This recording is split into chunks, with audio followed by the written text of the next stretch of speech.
Today, we are talking about some of Ela's deepest and darkest secrets, along with some very interesting topics like how defiant she is, how she was an artist before a soldier, and how her lore ties into Zofia's backstory.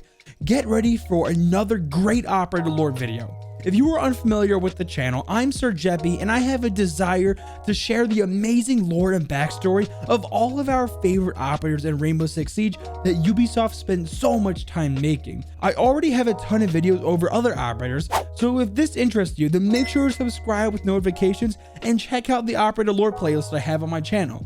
Also, if you enjoyed the video and want to show me that I did a good job, then make sure to leave a like and let me know in the comments who you want to see next. Now, with all that out of the way, let's dive into Team Rainbow's bad girl, Ela. We're going to start things off as we always do with when and where Ela was born. Ela's real name is actually Elżbieta Bozak, and she was born on November 8th, and she's 31 years old as of today.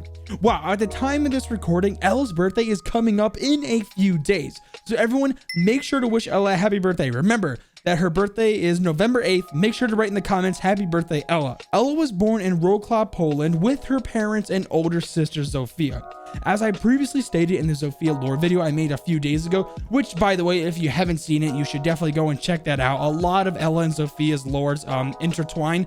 A link for that will be in the description.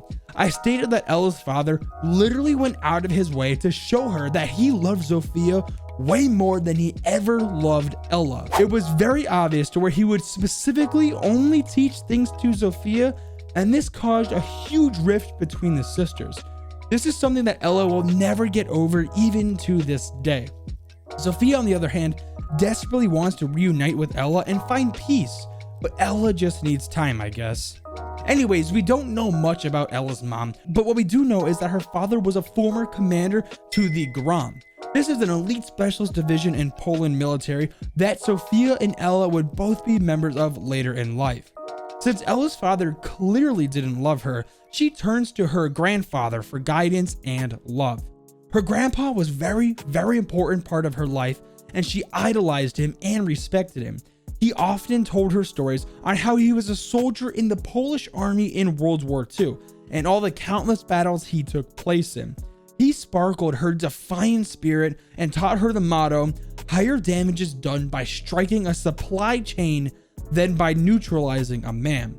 So since her father was so powerful, he literally ran a military training school where kids would learn strict military mannerisms and protocols at a very young age. Ela and her sister Zofia both attended, but she was always having a difficult time with it. Later on in the video, we're going to discuss some of the challenges that Ela has in life. Ela was constantly bullied at the military school due to the special attention she received as the daughter of the former Grom commander, her father. Ela was so close to graduating, literally 6 months away, when her defiance struck again, but this time she was expelled. Ela was upset, of course, but also at the same time felt very relieved.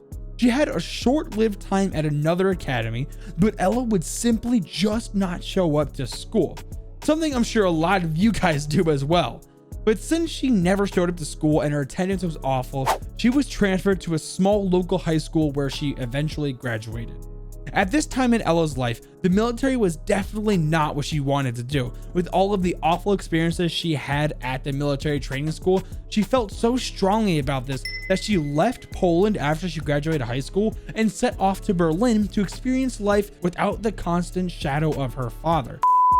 Ela then had a great passion for fine arts. She loved it. Her ability to express her emotions that she never truly was allowed to express back in Poland was a new welcome for her.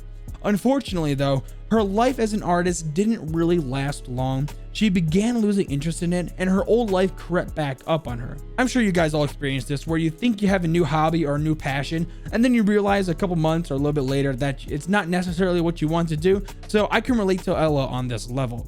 It's as if she was born to be a soldier, because even when she was painting, she would constantly be drawing things like a battlefield or soldiers. One day, an owner of a small private security company found her artwork expressing all sorts of military paraphernalia and contacted Ela. He was wanting to offer her a job as a contractor for security. Ela, who was wanting to get back into the military side of things, accepted enthusiastically. Ela began working in this private company and started specializing in survival tactics and intelligence gatherer. Ela was deployed to Iraq and began gaining a fantastic reputation as the bad girl with attitude that nothing can get in her way. Unfortunately, Ela's defiant behavior would strike again, and her defiant behavior didn't go anywhere, as her superior officers were always stressing out if she was going to obey an order or not. Even with the constant threat of Ela not listening to authority, she was the best soldier in this private company.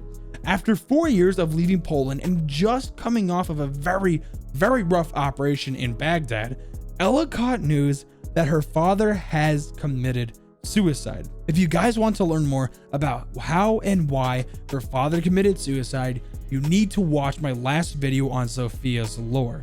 Now, even with Ela hating her father growing up due to him literally going out of his way to show her that he doesn't really care about her, she ended her contract with the military company that she was in and joined the GROM. Even though her father was gone, she wanted to forgive him and eventually make peace. She decided to join the same unit that her father commanded so many years ago. Now that she was back in a truly specialist unit, she can further her training.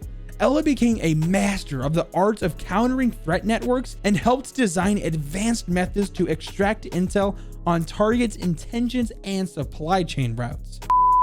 Something super cool is about to happen where Ela actually teams up with a future member of Team Rainbow. You guys aren't going to believe this, but Ela actually teamed up with Valkyrie in Operation Orange Sky.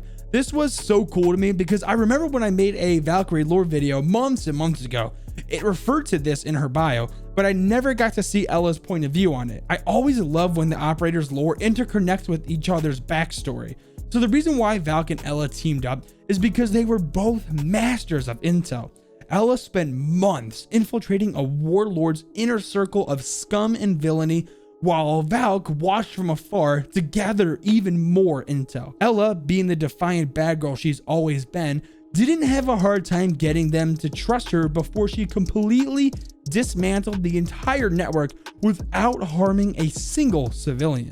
They worked so well together that when Valk joined Team Rainbow, she immediately talks to Harry to try and convince him that he needs to send an invitation to Ela. Valk didn't have to ask Harry twice, as he sent out an invitation to Ela for an interview on Team Rainbow.